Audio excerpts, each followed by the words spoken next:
Pahami baik-baik logika berikut sebelum menghakimi Erik dan Luhut terlibat bisnis PCR. Oleh R. Haidar Alwi. Jakarta, tanggal 28 November tahun 2021.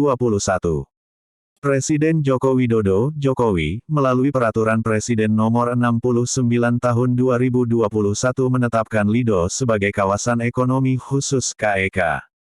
Pemilik Lido di bawah MNC Group adalah Heri Tanusudibjo. Sedangkan Wakil Menteri Pariwisata, Angela Herliani Tanusudibjo adalah anak dari Heri Tanusudibjo. PT Tower bersama Infrastructure TBIG, mendapatkan pekerjaan menyediakan menara telekomunikasi, Tower, untuk PT Telkom. Pemilik PT TBIG adalah Sakti Wahyu Trenggono yang saat ini menjabat sebagai Menteri Kelautan dan Perikanan. Sedangkan Telkom merupakan perusahaan milik negara, BUMN. PT Adaro Energi menjadi pemasok batu bara untuk PLN. Pemilik PT Adaro Energi adalah Garibaldi Thohir alias Boy Thohir, kakak kandung Menteri BUMN, Erick Thohir. Sedangkan PLN merupakan perusahaan milik negara, BUMN.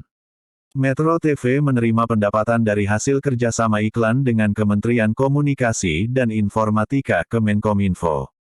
Pemilik Metro TV di bawah Media Group adalah Ketua Umum Partai Nasdem, Surya Paloh. Sedangkan Menkominfo, Johnny G. Plate adalah mantan Sekjen Partai Nasdem. Lalu, apakah contoh-contoh di atas dapat dikategorikan sebagai KKN? Belum tentu. Loh, kan ada hubungannya dengan pejabat negara dan ada pihak swasta yang diuntungkan. Berdasarkan Undang-Undang Nomor 28 Tahun 1999 dan Undang-Undang Nomor 31 Tahun 1999, unsur utama dari KKN adalah dilakukan secara melawan hukum.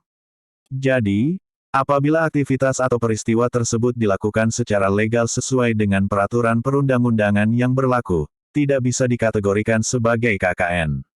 Demikian juga dengan PT GSI yang menjadi salah satu penyelenggara tes PCR.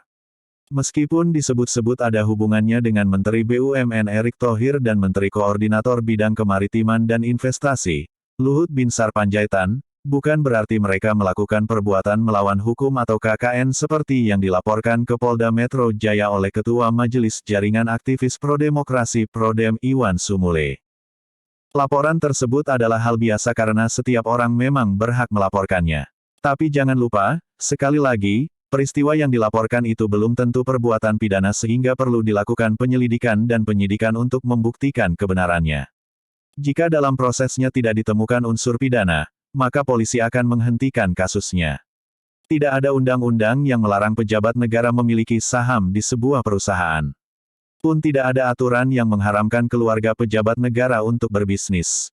Masyarakat juga tidak diwajibkan melakukan tes PCR di laboratorium PT GSI. Mereka bebas memilih dari 908 laboratorium yang disediakan oleh pemerintah pusat, pemerintah daerah dan pihak swasta.